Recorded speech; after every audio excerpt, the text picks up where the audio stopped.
Hey guys, in the quiet hours before sunrise, long before the streets stirred with carriage wheels or shop doors opened to the morning air, another world was already awake. Behind the polished facades of 19th-century townhouses and country estates, Victorian servants began their day in silence. Their footsteps moved along narrow back staircases. Their hands reached for cold grates and unlit lamps. Their labor unfolded not in drawing rooms filled with guests, but in kitchens heavy with coal smoke and corridors hidden from view. The Victorian era, under the long reign of Queen Victoria, is often remembered for its grandeur, refinement, and strict social codes. Yet beneath the elegance lay a carefully maintained machinery of domestic effort. Large households depended entirely on the steady repetition of unseen tasks. Fires had to be lit before the family rose. Water had to be carried, boots polished, floors swept, silver gleaming without a single fingerprint left behind.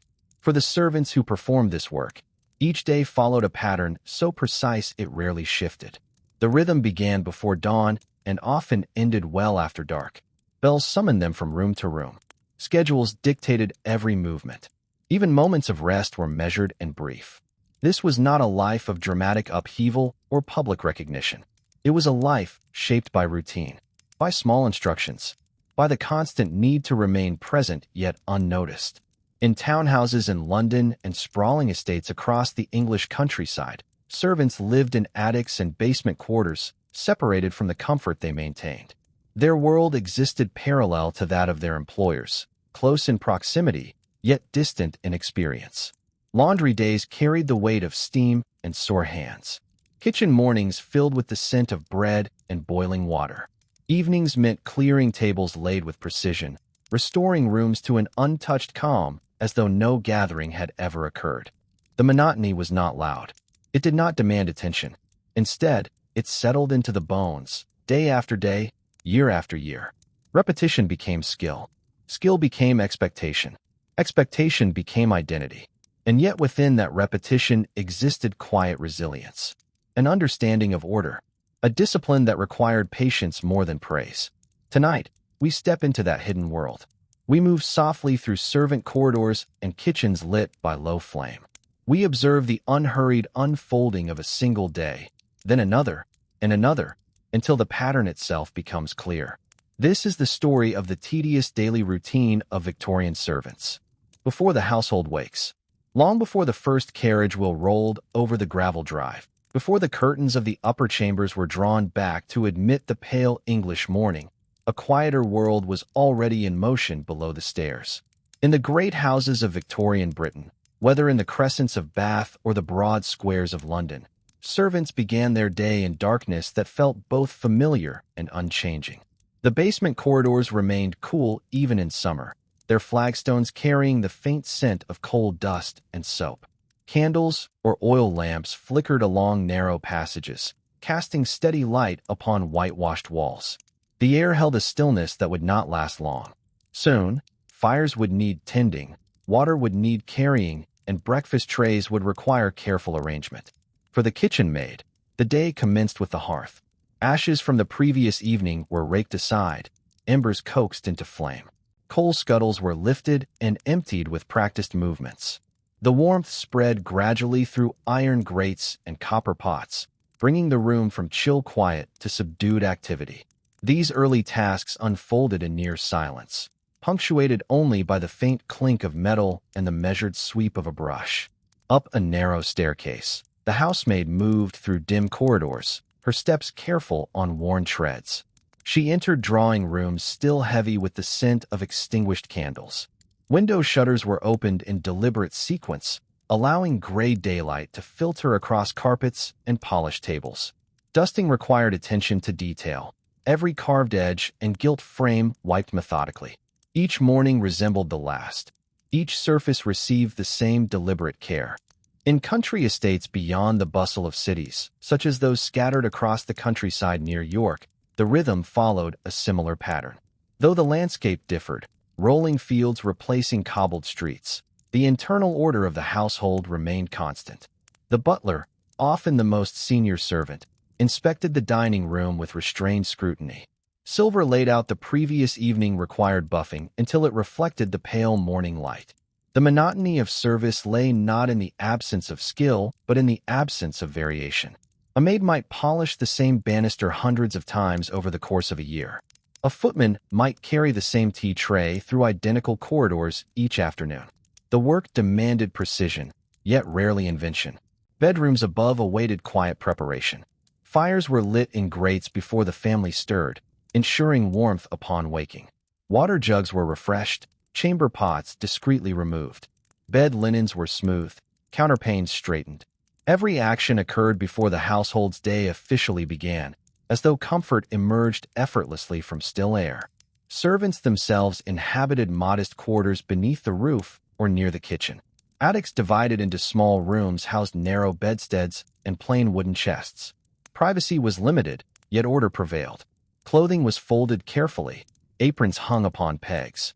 The simplicity of these spaces contrasted with the elaborate furnishings maintained elsewhere. Breakfast preparations required coordination. Eggs were boiled, bread sliced, tea brewed in porcelain pots warmed beforehand. The cook oversaw timing with quiet authority. Though the menu changed little from week to week, exactitude mattered. Overcooked meat or lukewarm tea disrupted the smooth surface of the morning. In households of substantial wealth, governesses moved between worlds. Though technically servants, they occupied ambiguous positions. Educated and reserved, they dined alone and maintained careful distance. Their duties involved instruction rather than scrubbing or carrying, yet their days were equally structured. The servant bell system represented another instrument of routine. A panel in the servants' hall displayed numbered indicators corresponding to rooms above. When a bell rang, a small metal flap lifted, signaling the need for attention. The sound was neither urgent nor dramatic. It was simply expected. Laundry days brought heavier labor. Large copper boilers filled with water heated slowly over coal fires. Linens were scrubbed against washboards, then wrung and hung to dry in yards or attics. Steam clouded windows, mingling with the scent of starch. These cycles repeated weekly, governed by custom rather than whim. Afternoons offered no true respite. Floors were swept again, hearths cleared, deliveries received at back entrances. Grocers and butchers arrived with parcels recorded in ledgers. The housekeeper maintained careful accounts, balancing expenditure with the employer's expectations. Evening approached with renewed activity. Lamps were lit in sequence, wicks trimmed to ensure steady glow. Dinner service required orchestration. Plates warmed near the kitchen range traveled upward in measured procession. Courses followed one another without haste. After the final dish returned to the scullery, the process of restoration began. Silver was washed and dried, glassware inspected for smudges, linens folded. The house returned to stillness gradually, as though exhaling after prolonged effort. For servants, the day concluded much as it began, within confined spaces below stairs. Supper taken quickly, garments mended under lamplight, brief conversation shared in low tones. Sleep followed, brief and restorative, before another dawn summoned the same sequence. Thus unfolded the tedious daily routine of Victorian servants, a life defined by repetition, by attention to the smallest detail, by labor performed largely unseen. Within the grand facades of the era's houses lay a parallel existence marked not by spectacle, but by quiet persistence. And as morning approached once more, the cycle prepared to begin again. The order of the house and the weight of hierarchy. Within the quiet architecture of service, rank determined movement as surely as walls and staircases. Every large Victorian household functioned according to a precise internal structure, a ladder of authority descending from the housekeeper and butler to the youngest scullery maid. This hierarchy shaped not only duties, but posture, tone, and even the path one was permitted to walk. In townhouses lining the crescents of Edinburgh, servants rarely used the same entrances as their employers. Narrow side doors opened into basement corridors designed to conceal labor from polite society. Coal deliveries arrived there, as did crates of vegetables and baskets of fish packed in straw. The separation of spaces reinforced an invisible boundary between those served and those serving. The butler's domain lay chiefly in the management of the dining room and cellar. His responsibilities extended beyond carrying trays. He oversaw wine inventories, decanted port with careful timing, and maintained order among footmen. In houses possessing extensive collections of crystal and silver, he kept detailed lists, noting each piece returned after a dinner. Accuracy was essential, for even a misplaced spoon could invite suspicion. Parallel authority rested with the housekeeper, who governed female staff and controlled household linens, cleaning supplies, and daily provisions. In her sitting room, often situated between kitchen and main corridor, cupboards held neatly folded sheets and embroidered tablecloths. Keys hung from her belt, each one representing access to a locked cupboard or storeroom. Control of these keys symbolized trust and responsibility. Below this level, distinctions became more granular. The parlor maid attended to reception rooms and assisted during tea service. The housemaid cleaned bedrooms and staircases. The kitchen maid prepared ingredients, while the scullery maid scrubbed pans and emptied refuse. Though their tasks overlapped in proximity, they rarely overlapped in status. Such divisions could be observed in country houses near Canterbury, where expansive estates required numerous hands. There, the estate size intensified specialization. Gardeners labored outdoors, tending hothouses filled with exotic plants. Stable boys cared for horses and polished harnesses until leather gleamed. Uniforms reinforced hierarchy. Aprons differed in fabric and trim, sleeves varied in cut, and caps signaled role. A lady's maid wore garments slightly finer than those of a general maid, reflecting her close proximity to her employer. Clothing demanded maintenance, washed and starched with consistency so that appearance aligned with expectation. The rhythm of meals created focal points around which the day revolved. Luncheon required less formality than dinner, yet it still necessitated coordination. Footmen arranged plates in symmetrical patterns, ensuring alignment with the table's edge. Glasses were placed at measured intervals. Even minor deviation from established arrangement risked subtle disapproval. Servants' meals occurred separately, often in a modest hall furnished with plain tables and benches. Here conversation unfolded more freely, though always within awareness of rank. Seating positions reflected seniority.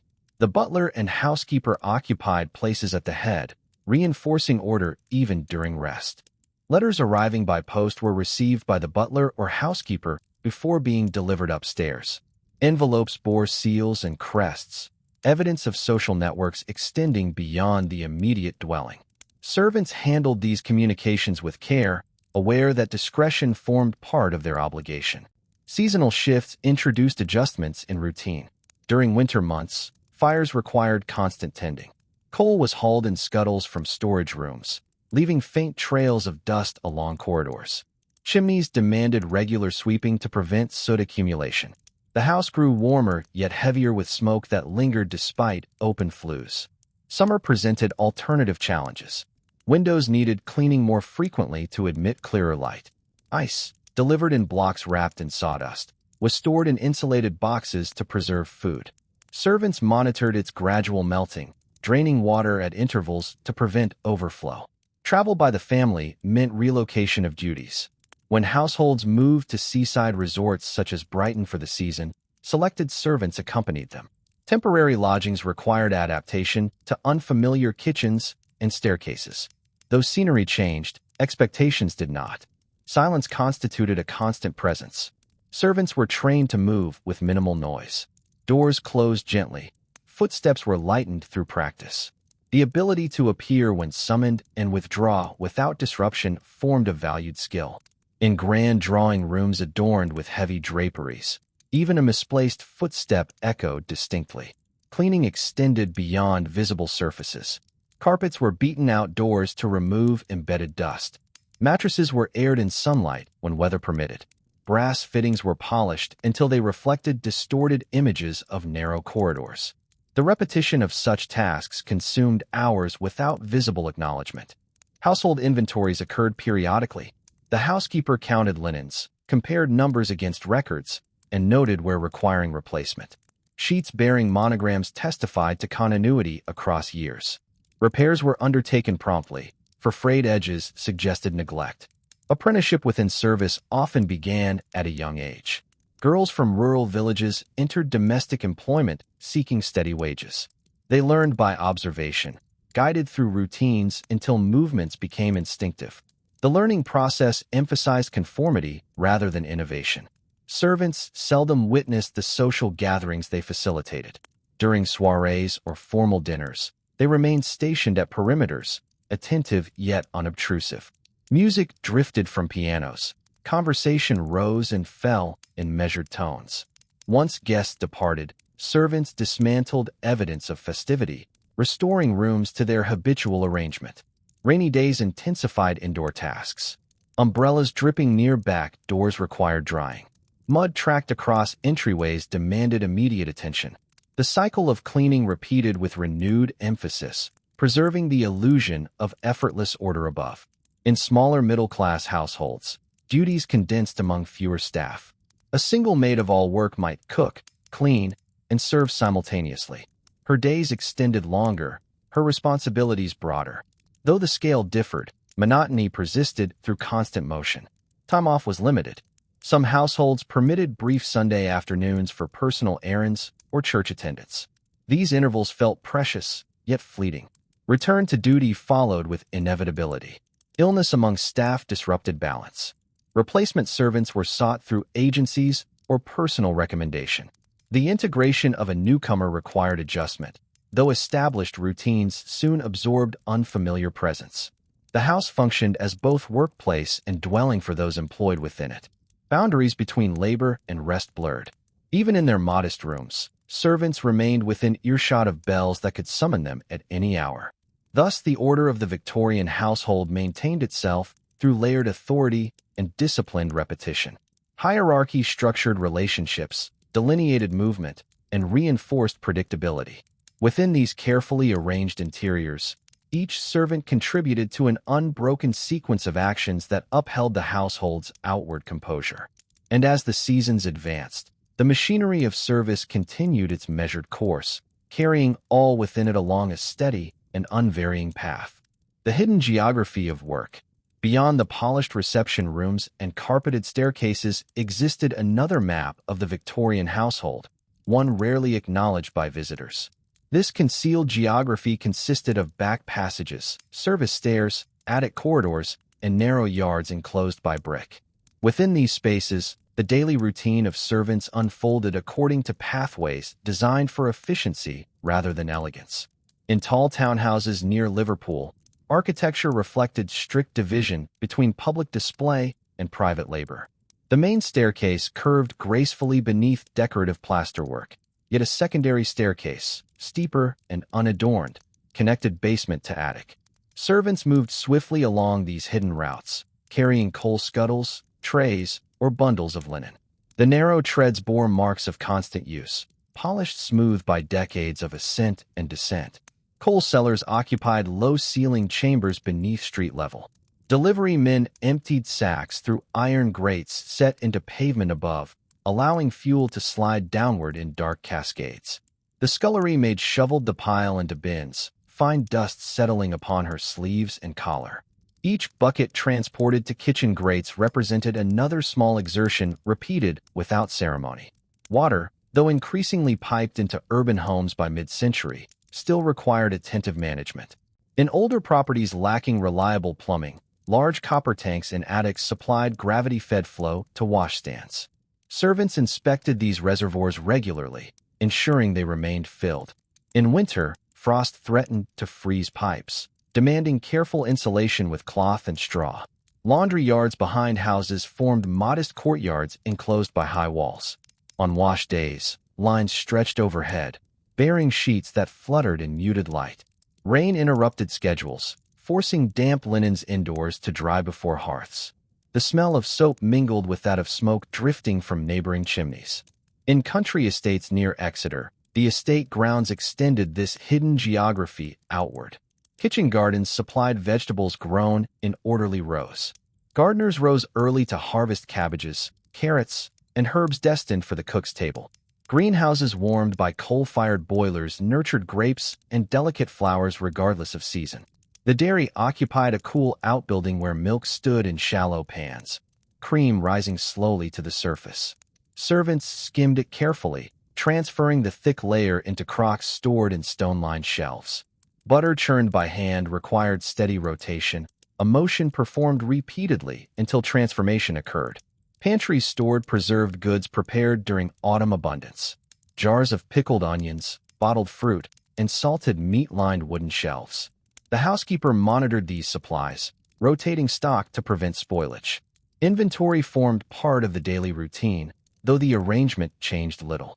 The attic corridors housed modest sleeping quarters partitioned by thin walls. Narrow windows admitted limited light, revealing rooftops stretching toward distant church spires. In larger residences, bells were wired through these spaces, each cord running discreetly to the servants' hall below. Maintenance of this network required periodic inspection to prevent fraying or malfunction. Illumination before widespread electricity relied upon oil lamps and candles. Servants trimmed wicks to ensure clean flames and replaced spent tapers regularly. The simple act of lighting hallways at dusk demanded measured attention, for uneven brightness disrupted the household's atmosphere. Waste disposal formed another repetitive obligation. Ash from fireplaces accumulated daily, requiring removal to bins in the yard. Kitchen scraps were collected separately, sometimes sold for pig feed in rural districts. Cleanliness demanded vigilance, as odors traveled easily through confined passages. Windows facing the rear often overlooked neighboring service areas. Between houses, narrow alleys allowed tradesmen discreet access. Delivery schedules structured portions of the day. The baker arrived with bread wrapped in paper. The fishmonger brought fresh catch on beds of crushed ice. The coal merchant replenished dwindling stores. Each exchange occurred through back doors, away from the formal entrance. Servants' awareness of weather was shaped by these hidden spaces. Rainwater collected in gutters above service wings, occasionally overflowing and dripping against stone steps. Snow accumulated against basement grates, blocking light until cleared. Though the family might admire snowfall from drawing room windows, servants experienced its practical consequences first. In London districts such as Kensington, urban density intensified the sense of enclosure. Yards were smaller, cellars deeper, staircases narrower. Yet the routine adapted seamlessly to scale. The arrangement of space guided movement, reducing uncertainty. Specialized rooms expanded the geography further. In affluent homes, still rooms housed delicate tasks such as preserving fruit and preparing herbal infusions. The air there carried faint sweetness, distinct from the heavier scent of roasting meat in kitchens. The ladies' maid maintained dressing rooms equipped with wardrobes and mirrored screens, ensuring garments remained uncreased and accessories accounted for. Even the roof had its purpose. Chimney stacks required periodic inspection, particularly after storms. Sweeps climbed ladders to clear soot, leaving behind faint traces of ash that servants later removed. The vertical dimension of the house demanded attention as constant as the horizontal. Clocks placed in corridors regulated movement. Their ticking marked hours with gentle persistence, echoing faintly against plastered walls. Servants learned to measure their pace against these sounds, adjusting tasks to meet expected completion times. The hidden geography shaped perception. Those below stairs seldom lingered in grand salons, yet they knew every concealed corner intimately. They navigated their domain with certainty born of repetition. Over years, these routes became as familiar as a village path, though enclosed within brick and stone. As dusk settled and upper rooms quieted, activity in service corridors gradually diminished. Lamps were extinguished one by one. Coal bins were secured. Doors along narrow hallways closed softly, sealing in the accumulated warmth of the day. Within this network of passageways and chambers, the tedious routine continued with unwavering steadiness. Each room, stair, and yard contributed to an intricate system sustained by countless small actions. The visible splendor of Victorian households depended upon this concealed map of labor, where repetition formed the foundation of order. And with the first pale hint of morning light, movement would begin anew along these well-worn paths, maintaining the delicate balance between display and devotion. The intimacy of personal service. While much of domestic employment unfolded in kitchens, corridors, and yards, another dimension of service required a different kind of attention. Personal attendants, ladies' maids, valets, nursemaids, worked in close proximity to the private lives of those they served. Their duties were repetitive in their own manner, yet shaped by the rhythms of individual habits rather than household architecture alone. In refined residences overlooking the squares of Bloomsbury, the lady's maid began her morning before her mistress stirred. Dresses selected the previous evening were brushed free of dust and laid out with deliberate precision. Corsets were loosened from their stays and inspected for wear. Gloves were checked for small tears at the fingertips, mended discreetly if needed. Hair demanded patient care. Combs and brushes were cleaned of stray strands, their bristles aligned neatly upon dressing tables. The ladies' maid mastered intricate arrangements, braids wound smoothly, coils secured with hidden pins. Though fashion altered gradually across decades, the daily ritual of grooming remained steady and unvaried. Valets attended to gentlemen with equal regularity. In townhouses near Manchester, they pressed trousers using heated irons, polished boots until leather reflected lamplight, and arranged cravats folded in precise shapes. The repetition of these tasks required a steady hand and an eye attuned to subtle differences in fabric. Laundry for personal garments followed separate routines from household linens. Fine fabrics such as silk and lace demanded gentler treatment. Ladies' maids often undertook delicate washing themselves, unwilling to entrust fragile items to busier sculleries. Starching collars and cuffs required careful dilution of mixture to avoid stiffness that might cause discomfort. Travel added further complexity. When families journeyed to estates near Windsor or to continental destinations, trunks were packed methodically. Garments were layered with tissue paper, small sachets placed among them to preserve freshness. Lists were composed to ensure nothing was omitted, for oversight reflected poorly upon attendant diligence. Within nurseries, nursemaids followed routines centered on children's schedules. Feeding times, walks in perambulators, lessons in comportment. Each activity recurred daily. Toys were gathered, mended, and returned to shelves. Rocking chairs creaked gently as infants were soothed to sleep. The monotony here possessed softer contours, yet it remained defined by repetition. Illness introduced intensified attention. Thermometers were read at intervals. Linens were changed more frequently. Medicines measured in small glass bottles required exact dosage. Though such moments differed from ordinary days, they unfolded within established frameworks of care. Personal service required discretion beyond technical skill. Attendants observed moods and preferences, adjusting timing accordingly. Yet these observations did not alter the fundamental pattern of labor. Preparation, maintenance, restoration, these cycles continued with minimal deviation. In coastal retreats near Scarborough, seasonal wardrobes shifted to accommodate sea air. Lighter fabrics replaced heavier cloth. Hats were trimmed anew. Despite the change in scenery, the tasks of brushing, folding, and storing persisted unchanged. Mirrors featured prominently in dressing rooms. Their polished surfaces reflected both employer and attendant during morning preparations. The act of assisting with attire often required close physical proximity, yet social boundaries remained firmly intact. Professional reserve shaped every gesture. Shoes demanded particular care. Mud from country lanes or soot from urban streets required prompt removal to prevent damage. Polishing cloths moved in circular patterns until shine emerged. This simple movement, repeated countless times, formed part of daily rhythm. In households influenced by court etiquette, formal dress codes required strict adherence. Attendants memorized appropriate garments for specific occasions, afternoon calls, evening dinners, charitable events. Preparation followed established sequences, rarely altered by personal whim. Letters and invitations influenced wardrobe selection, linking personal service to broader social calendars. When embossed cards arrived bearing the crest of notable families, such as those residing in Oxford, attendants adjusted schedules to accommodate engagements. Perfumes and toiletries were arranged upon dressing tables in symmetrical order. Glass bottles required wiping to remove fingerprints. Brushes were aligned. Even scent, intangible yet present, formed part of the carefully curated atmosphere. Valets often managed shaving equipment, ensuring razors remained sharp. Strops were drawn across blades in steady strokes, maintaining fine edges. Towels warmed before use added to comfort, though their preparation required additional time and effort. Servants assigned to personal roles occupied ambiguous social positions. Their proximity to employers granted certain privileges, access to finer quarters, occasional travel, yet it also imposed greater scrutiny. Any lapse in appearance or timing became more visible. Evenings brought reversal of morning tasks.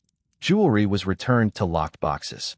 Gowns were carefully hung, wrinkles smoothed by hand, hairpins removed and collected in small trays. The cycle concluded only to begin anew with the following dawn. Over years, attendants became intimately familiar with the habits of those they served. They anticipated preferences without instruction, recognizing patterns in dress and demeanor. Yet this familiarity did not dissolve the monotony inherent in repetition. Instead, it reinforced it, transforming personal knowledge into another form of routine. Thus, within dressing rooms and nurseries, a quieter repetition unfolded parallel to that of kitchens and corridors.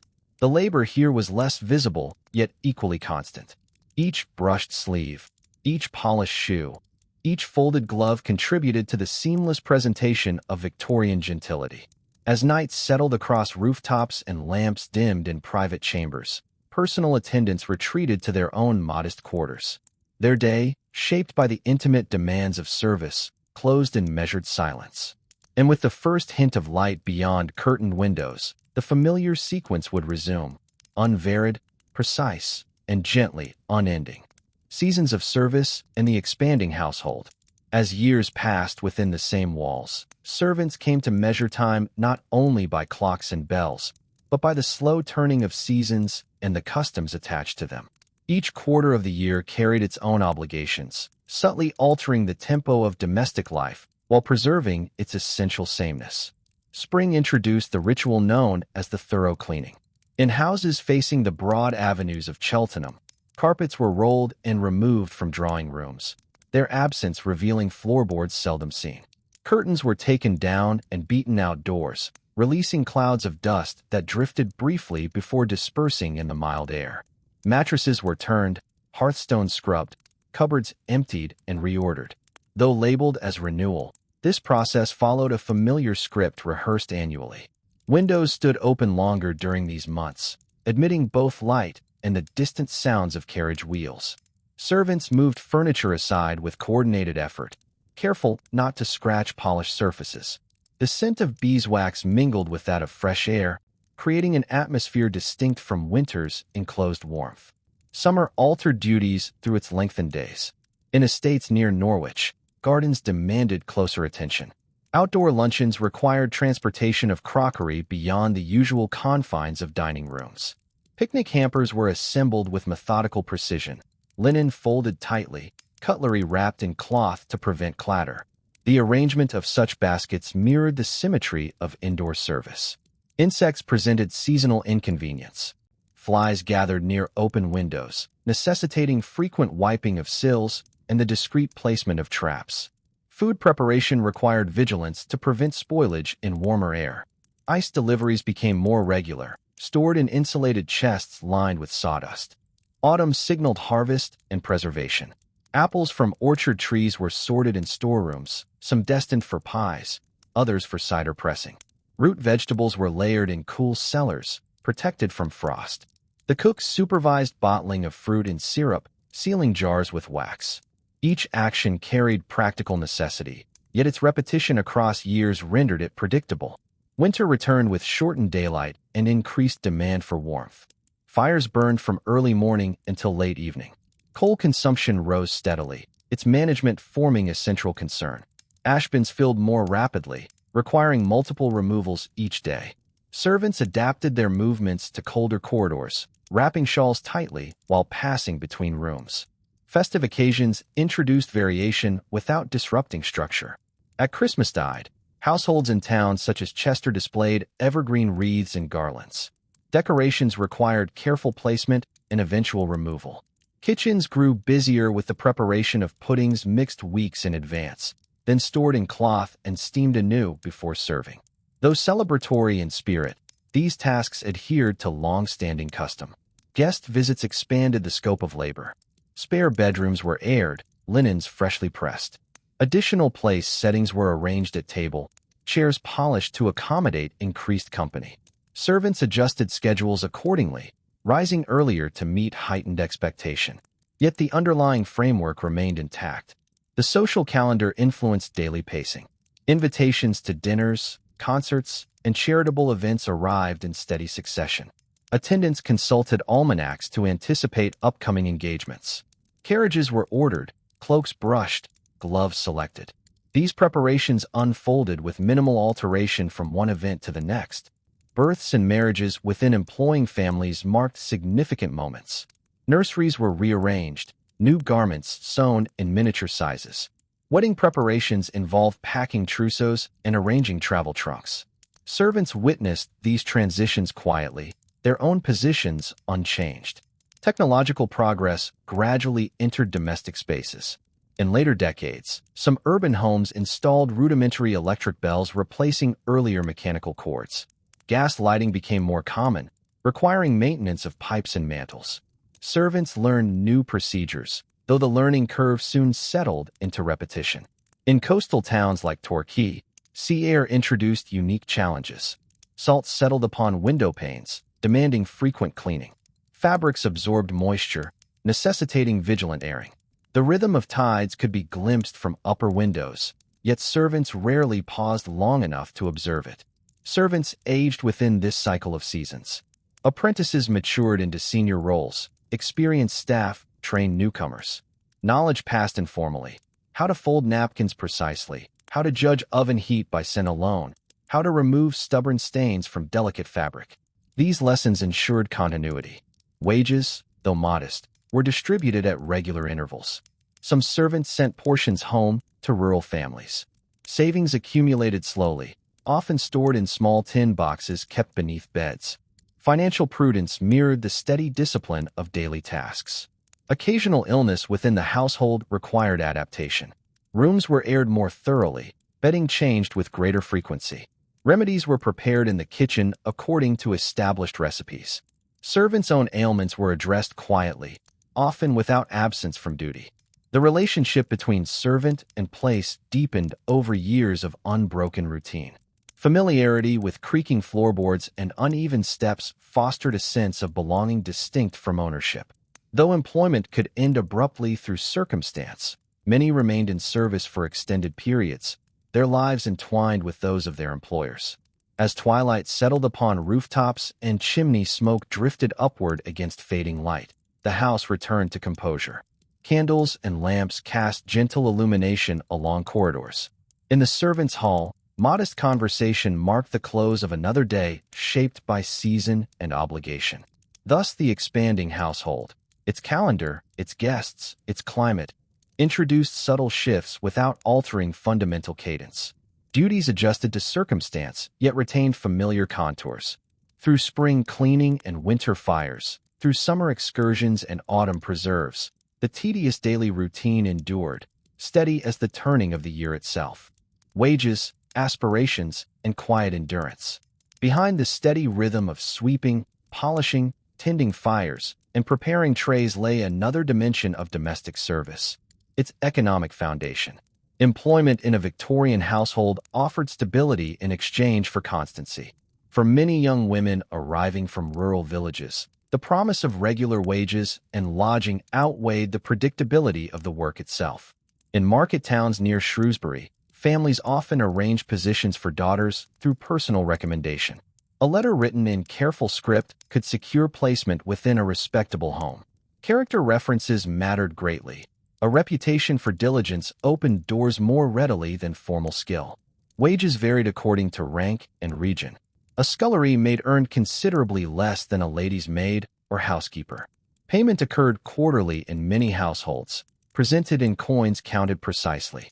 Some servants entrusted their earnings to savings banks newly established in urban centers. Others retained small sums for personal purchases, perhaps a ribbon, a modest brooch, or writing paper for correspondence. Time off remained limited but meaningful. A half-day granted once a month allowed visits to relatives or attendance at church services beyond the employer's parish. In larger cities such as Birmingham, parks provided modest respite. Servants walked along gravel paths lined with plane trees, observing families strolling at leisure. These brief intervals underscored the contrast between work and personal freedom. Correspondence connected servants to their origins. Letters folded carefully and sealed with wax traveled between countryside and city. Within them lay accounts of harvests, village fairs, and local happenings. Reading such news beneath attic windows offered quiet comfort, though it did not alter the obligations awaiting the next morning. Marriage presented both possibility and uncertainty. Some servants left employment upon engagement, preparing to manage households of their own on more modest scale. Others remained in service for years, postponing personal plans. The decision depended upon circumstance rather than preference alone. Training schools for domestic service emerged later in the century, particularly in expanding urban areas. Institutions in cities like Leeds instructed girls in cooking, cleaning, and etiquette. Instruction emphasized punctuality, obedience, and cleanliness. Graduates entered households already acquainted with expected standards, reinforcing continuity across establishments. Industrialization altered the availability of employment. Factories offered alternative wages, sometimes higher, but without lodging included. Some young women weighed these options carefully. Domestic service retained appeal for those seeking relative security, though monotony accompanied that security. Servants rarely appeared in official records beyond census entries. Enumerators documented age, occupation, and birthplace, capturing glimpses of lives largely defined by repetition. These records, though brief, revealed patterns of migration from rural counties into metropolitan districts. Illness posed financial risk. Though lodging continued during short periods of indisposition, prolonged incapacity could result in dismissal. Friendly societies provided limited support for members contributing small weekly amounts. Participation required foresight and discipline akin to daily chores. Clothing allowances formed part of some arrangements. Employers occasionally provided uniforms or contributed to their maintenance. Aprons and caps required frequent laundering to preserve neatness. Replacement garments were purchased sparingly, each item carefully selected for durability. Ambition manifested subtly. A kitchen maid might aspire to become cook, learning recipes through observation. A housemaid could aim for promotion to parlor-maid, gaining experience in service. Advancement depended upon vacancies and favorable references. Patience accompanied such aspirations. Urban growth expanded the number of households requiring staff. In districts of Cardiff, rising middle-class families sought maids to manage domestic duties. Smaller homes employed fewer servants, increasing individual workload but maintaining structured routine. Retirement from service seldom followed formal procedure. Aging staff sometimes remained in lighter roles until strength declined. In rare instances, employers granted small pensions in recognition of long loyalty. More commonly, former servants relied upon savings or assistance from relatives. Religious observance shaped moral expectations. Sermons often praised humility and diligence, virtues aligned with domestic labor. Attendance at Sunday services reinforced communal identity among servants residing in the same district. News from abroad reached kitchens through newspapers read by footmen or butlers. Reports of imperial ventures, political debates, and technological innovations filtered into conversation. Though distant from their immediate experience, such events formed part of the wider world sustained indirectly by their work. Education levels varied. Some servants possessed basic literacy acquired in parish schools. Others learned to read while in service, practicing with discarded newspapers. The ability to write improved opportunities, particularly for positions requiring correspondence management. Charitable organizations sometimes arranged outings for servants, excursions to countryside or seaside at modest cost. In coastal areas near Southend-on-Sea, groups of maids could be seen walking along promenades during rare free afternoons. The horizon stretching beyond the pier suggested distance from confined corridors. The psychological texture of service combined routine with quiet resilience. Repetition cultivated competence. Tasks once unfamiliar became instinctive, requiring less conscious effort. This familiarity did not eliminate fatigue, yet it fostered confidence in execution. Servants formed networks across households. Exchanges of information occurred discreetly during deliveries or church gatherings. Knowledge of reputable employers circulated, influencing future placements. Solidarity developed gradually among those sharing similar experiences. Domestic manuals published in the latter half of the century codified expectations. Guides outlined proper methods for polishing silver, setting tables, and managing provisions. These texts reinforced standardized practice across regions. Economic fluctuations occasionally affected employment stability. Periods of financial strain led some families to reduce staff numbers, redistributing duties among remaining servants. Adaptation required flexibility, though underlying routine persisted. As night deepened and the last lamp in the servants' hall was extinguished, thoughts of wages and aspirations lingered briefly before sleep. The following dawn would restore focus to immediate tasks. Over months and years, savings accumulated coin by coin, ambitions advanced step by measured step. Thus, beneath the visible splendor of Victorian households existed a quieter narrative of endurance shaped by economics and expectation. Servants sustained not only daily order, but also their own modest hopes within a framework defined by repetition. Through disciplined effort and restrained aspiration, they navigated lives structured as steadily as the houses they maintained, carrying forward routines that defined an era's domestic rhythm. Change at the turn of the century. As the 19th century drew toward its close, the atmosphere within domestic households began to shift in subtle but perceptible ways.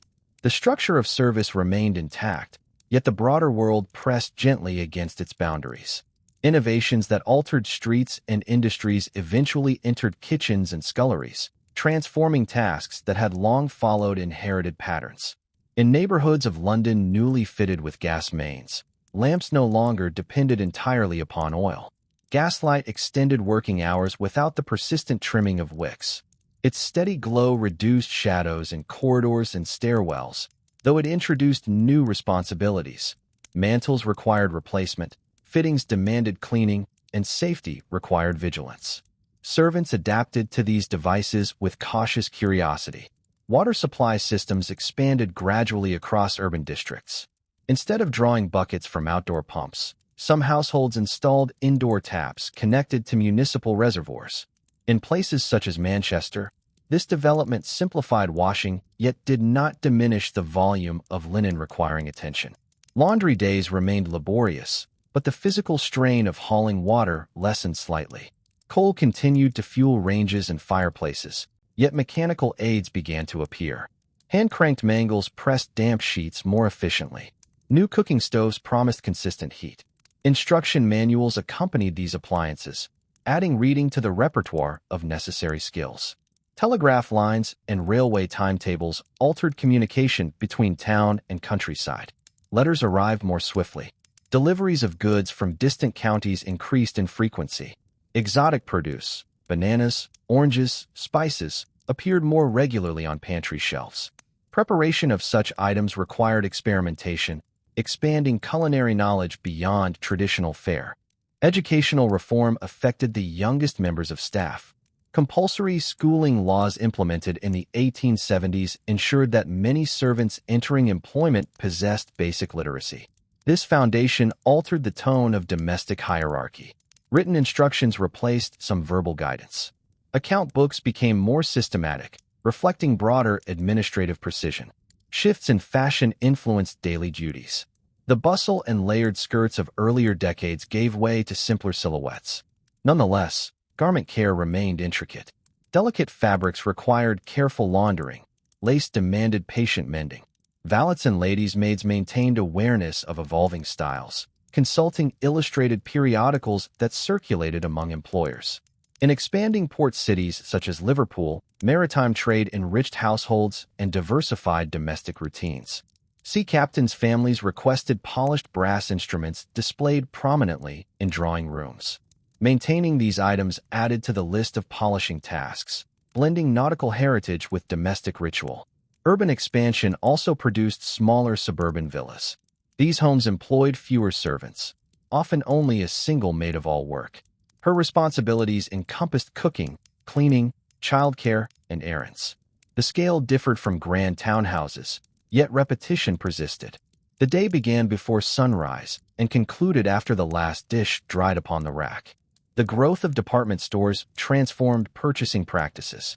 Establishments such as Harrods offered ready-made goods delivered directly to doorsteps. Parcels wrapped in brown paper arrived with regularity. Unpacking, inventorying, and storing these items required organization equal to earlier methods of sourcing supplies from local tradesmen. Servant registries expanded in number. Agencies kept detailed records of applicants, noting skills and references. This formalization of hiring reflected broader bureaucratic tendencies of the age. Employment contracts became slightly more structured, though personal recommendation retained importance. Philanthropic societies promoted improved living conditions for staff. In certain progressive households, attic quarters were refurbished with better ventilation and modest furnishings. Such changes did not erase hierarchy, but acknowledged the endurance demanded by service. Public health campaigns influenced domestic practice.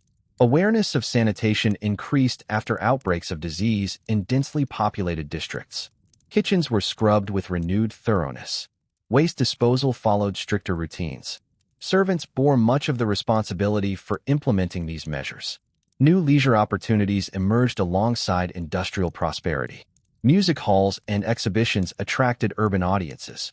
On rare evenings granted as free time, servants might attend performances in districts of Bristol, observing spectacles far removed from daily labor. These excursions broadened horizons without diminishing the constancy awaiting return. Photography grew more accessible during the late century. Studio portraits captured servants in formal attire, preserved as mementos for families or personal keepsakes. Such images offered visual testimony of individuals otherwise absent from public record. Their composed expressions suggested dignity shaped by routine discipline. Political discussions occasionally filtered into servants' halls, especially during debates surrounding suffrage and labor reform. Awareness of national movements did not always translate into active participation, yet knowledge accumulated quietly. Newspapers folded upon kitchen tables carried headlines reflecting shifting social landscapes. Transportation improvements shortened distances between rural villages and cities. Trains departing from stations in York conveyed young applicants toward metropolitan employment. Travel that once required days could now be accomplished within hours. Mobility altered patterns of recruitment and family connection. Electric lighting began to appear in affluent residences by the century's end. Its bright clarity transformed interior spaces. Installing wiring necessitated temporary disruption of established order. Once operational, electric bulbs reduced soot accumulation from gas flames, subtly altering cleaning routines. Domestic science gained recognition as a field of study. Manuals emphasized efficiency, nutrition, and hygiene. Some forward-thinking employers encouraged cooks to attend lectures or demonstrations. Knowledge once transmitted solely through apprenticeship expanded into semi-formal education. The closing years of the century carried a sense of transition. Long-serving housekeepers who had begun work during the 1840s now supervised younger maids accustomed to different assumptions. Experience bridged generations, preserving continuity amid gradual change. Colonial connections influenced household decoration. Textiles imported from India or Africa adorned drawing rooms. Caring for unfamiliar materials required adaptation. Dusting intricate carvings and folding patterned fabrics demanded patience. Weather patterns continued to shape domestic rhythm despite technological advances. Harsh winters strained coal supplies. Humid summers intensified the scent of kitchens. Servants adjusted ventilation and fire management accordingly, balancing comfort with economy. Charity bazaars and parish events increasingly relied upon organizational assistance from households. Preparing donated goods or arranging refreshments extended domestic labor into community engagement. Participation reinforced social bonds while adding to existing responsibilities. The approach of a new century inspired reflection within established families. Silver engraved with decades-old monograms gleamed upon dining tables, maintained by hands that had polished them countless times. Beneath the surface of modern progress, the essence of service endured: constancy, discretion, and attentiveness. Younger servants entering employment in 1899 could scarcely imagine how rapidly the 20th century would unfold. Yet in that moment, daily life continued much as before. Fires required tending, floors demanded sweeping, garments awaited pressing. Innovations altered methods, but not the necessity of repetition. Thus, Part 7 stands at the threshold between eras. Domestic service adapted gradually to external transformation while preserving its inward cadence. The corridors of Victorian houses echoed with footsteps familiar and steady, even as electric wires threaded through ceilings and trains thundered beyond city limits. The monotony that defined earlier decades did not vanish. It evolved, shaped gently by technological progress and expanding awareness. Within these shifting conditions, servants carried forward habits refined through years of practice. Their endurance remained central to household stability. Though the world beyond doorsteps accelerated, inside drawing rooms and kitchens the measured tempo persisted, linking past routines with approaching change. Fading grandeur and enduring memory. By the first years of the 20th century, the great houses that had once seemed permanent fixtures of the landscape began to reveal subtle signs of strain. Their facades remained imposing, their staircases polished, their silver laid out with ceremonial precision. Yet beneath the surface, economic pressures and social transformation altered the foundations upon which domestic service had long rested. Agricultural depression in the countryside reduced incomes for landowning families. Estates that had supported numerous indoor servants and outdoor laborers found their revenues diminished. In counties near Norwich, some ancestral homes reduced staff gradually, dismissing junior maids or declining to replace retiring footmen. Corridors that once echoed with multiple sets of footsteps grew quieter. Inheritance taxes introduced at the turn of the century placed additional burdens upon property holders. The cost of maintaining expansive residences proved increasingly difficult to sustain. Rooms once open daily were closed and shuttered, their fireplaces left unlit except during rare gatherings.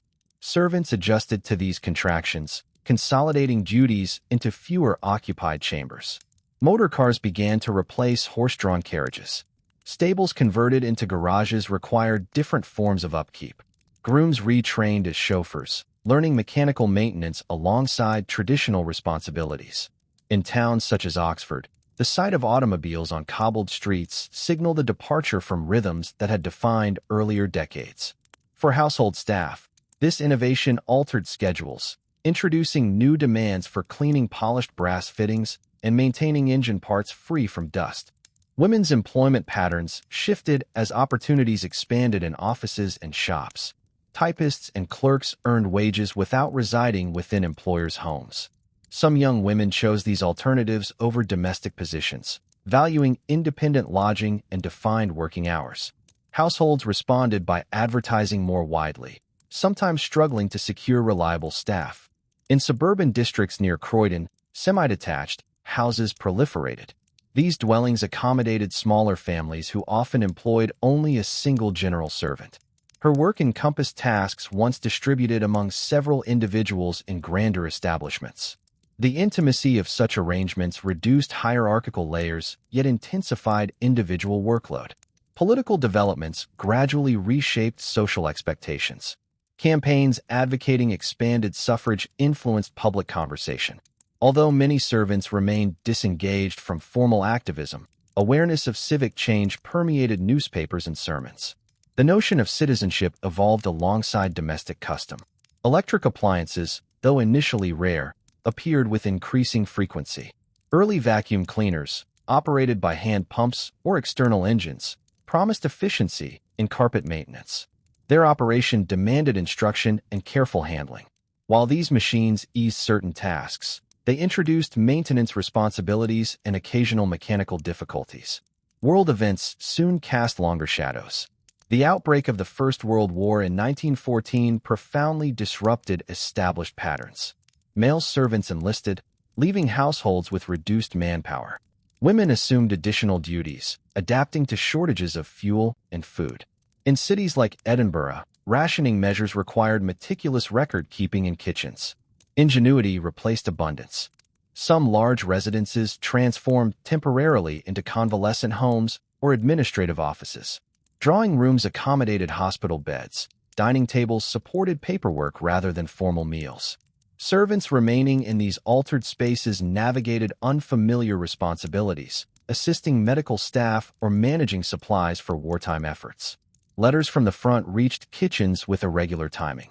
Though personal emotions remained private, the atmosphere within households reflected collective uncertainty. Routine persisted as an anchor amid national upheaval. Following the war's conclusion, economic realities accelerated structural change. Many estates were sold or subdivided. Grand houses near Bath converted into schools or boarding houses. Former servants sometimes remained in new capacities, though the scale of operations differed markedly from earlier decades. Domestic service did not disappear entirely. Rather, it contracted and adapted. Middle-class families continued to employ assistants, but the culture of large retinues diminished. Technological conveniences such as improved plumbing, electric irons, and gas cookers reduced reliance upon numerous hands. Social mobility increased gradually. Education reforms expanded opportunities beyond traditional roles. Daughters of former servants pursued training in nursing, teaching, or clerical work. Their mothers' experiences within service informed these choices, providing practical discipline alongside aspiration. Architecture itself reflected shifting priorities. New houses incorporated smaller kitchens and simplified layouts, minimizing the separation between servant and family spaces. Corridors once reserved exclusively for staff grew less pronounced. Physical proximity altered interpersonal dynamics subtly, though professional boundaries remained. Memory of earlier grandeur persisted among aging housekeepers who recalled decades of uninterrupted ceremony. Silver services stored in cupboards bore the marks of countless polishings.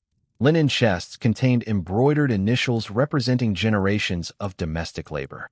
These objects served as quiet testimony to endurance.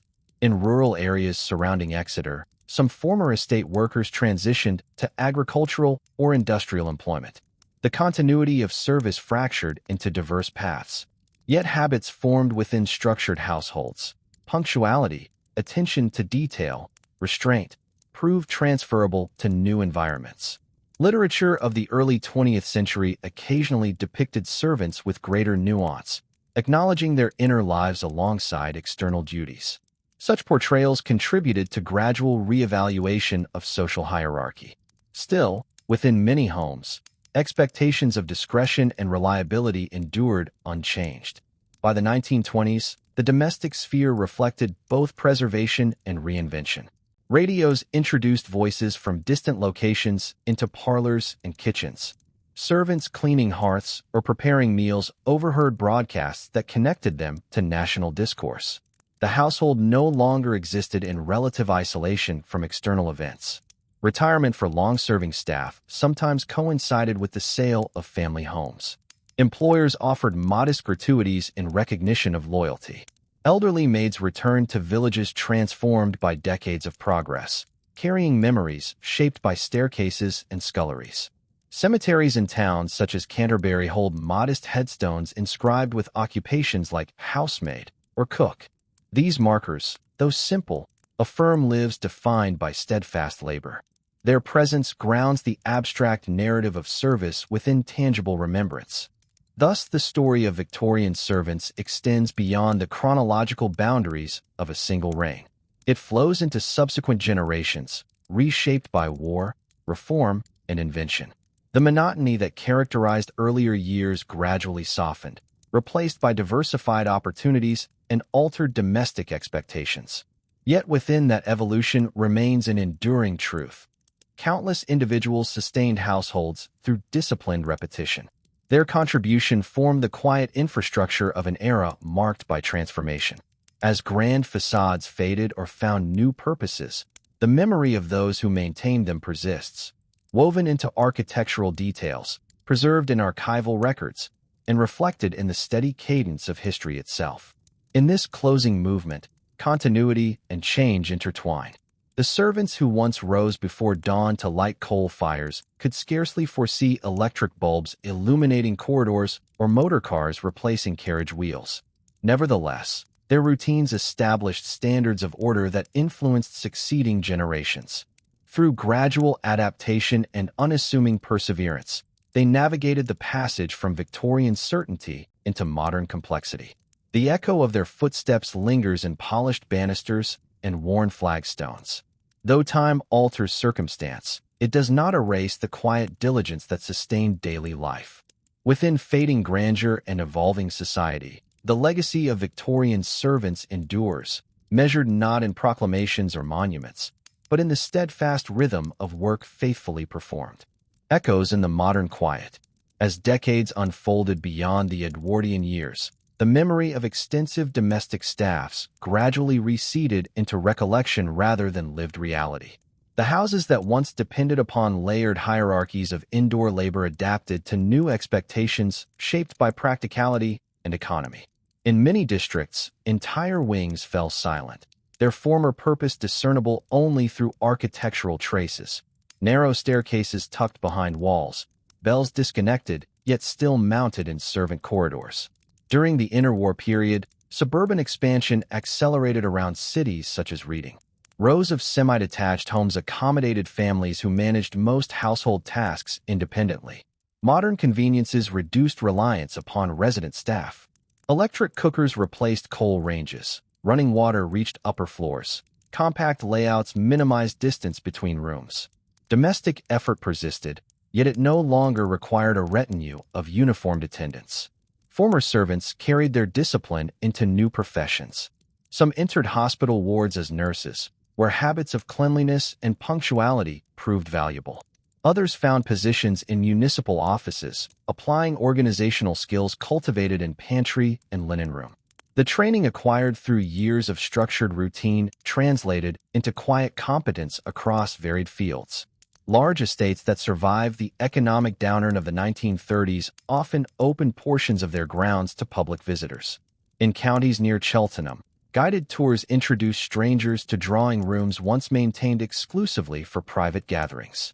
Former housekeepers occasionally contributed recollections, describing the order that had once governed daily preparation before guests arrived. The Second World War again disrupted domestic arrangements.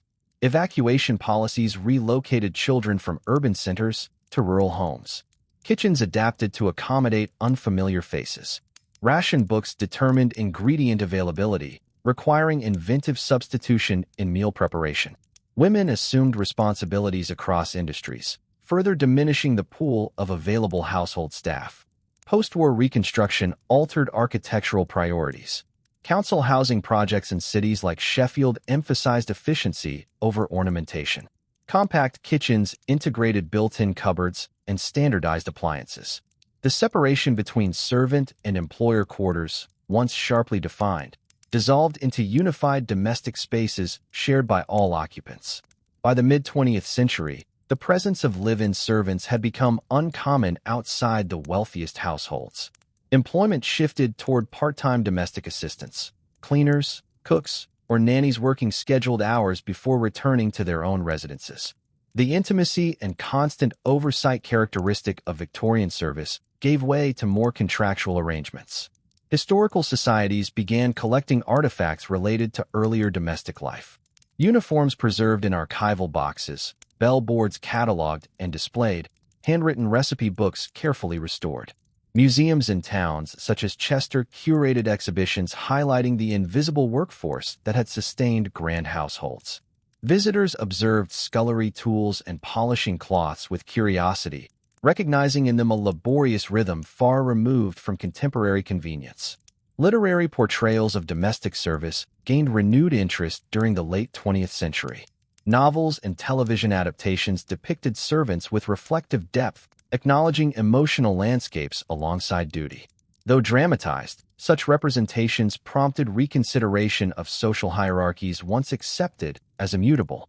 Academic scholarship expanded upon census records and personal diaries, reconstructing daily routines through meticulous research. University departments examined domestic labor within broader economic and cultural frameworks. Papers presented at conferences analyzed wage patterns, migration trends, and gender expectations.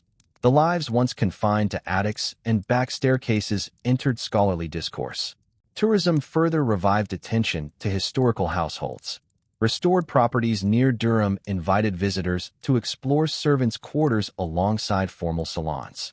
Audio guides described early morning preparations, the sound of brushes across hearthstones, the careful laying of breakfast trays.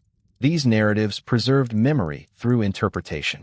In modern cities, professional cleaning services operate with equipment unimaginable to 19th-century maids. Portable vacuum cleaners powered by electricity glide across carpets. Washing machines agitate linen with minimal exertion. Time once devoted entirely to maintenance has contracted, though the principle of orderly living remains. Descendants of Victorian servants sometimes trace ancestry through parish registers and employment records. Family histories recount journeys from rural cottages into urban households.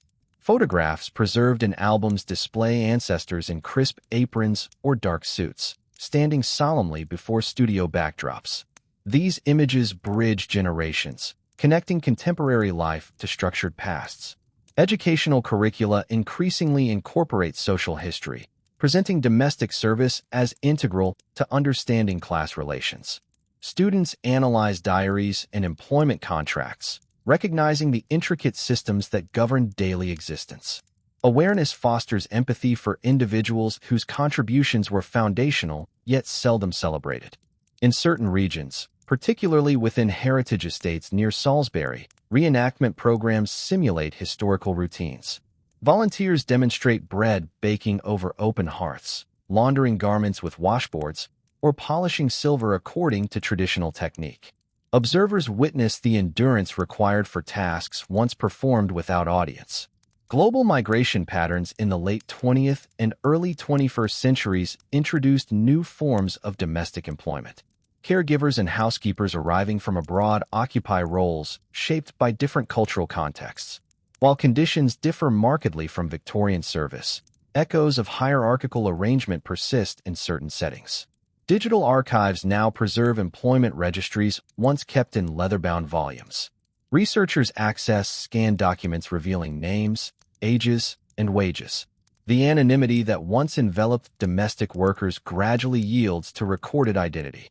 Data illuminates individual trajectories, transforming statistical entries into lived narratives. Urban redevelopment occasionally uncovers physical remnants of former service infrastructure. Renovation projects in cities like Leicester reveal hidden stairwells or bricked-up doorways once reserved for staff movement. Such discoveries offer tangible connection to architectural separation that defined earlier domestic order. Contemporary discussions surrounding labor rights and equitable compensation reflect lessons drawn from historical precedent. The recognition that domestic work underpins social stability informs modern advocacy. Though circumstances have evolved, the value of such labor receives increasing acknowledgement. Silence now occupies spaces where coordinated effort once filled every hour. Former servants' halls converted into family kitchens bear little resemblance to their original purpose. Yet attentive observation discerns subtle traces, worn thresholds, ceiling hooks where bells once hung, narrow cupboards designed for uniform storage. As twilight settles upon restored manor grounds open to evening visitors, the imagination may conjure figures moving quietly through corridors, preparing rooms for rest. These impressions arise not from spectacle, but from accumulated memory preserved within walls. Thus, the narrative extends into present awareness. The structured cadence that shaped Victorian service does not vanish entirely. It resonates in collective understanding of domestic life's evolution. Each technological advancement, each architectural revision, builds upon foundations established through persistent repetition. The endurance displayed by generations of servants offers perspective upon modern convenience.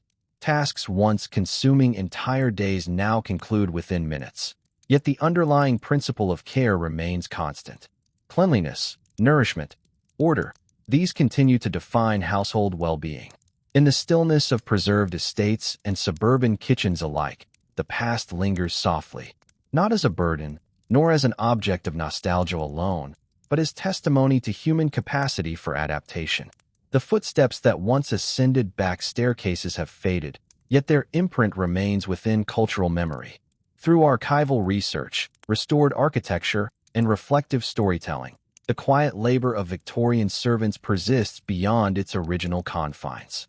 Their measured routine, disciplined and often unnoticed, contributed to a societal framework whose influence extends across centuries. And so the story reaches a contemplative close. From early morning hearths to electrified corridors, from bustling sculleries to museum displays, the arc of domestic service traces transformation without severing continuity. The monotony that once defined daily existence has become part of a broader historical tapestry, subtle, enduring, and inseparable from the fabric of modern life.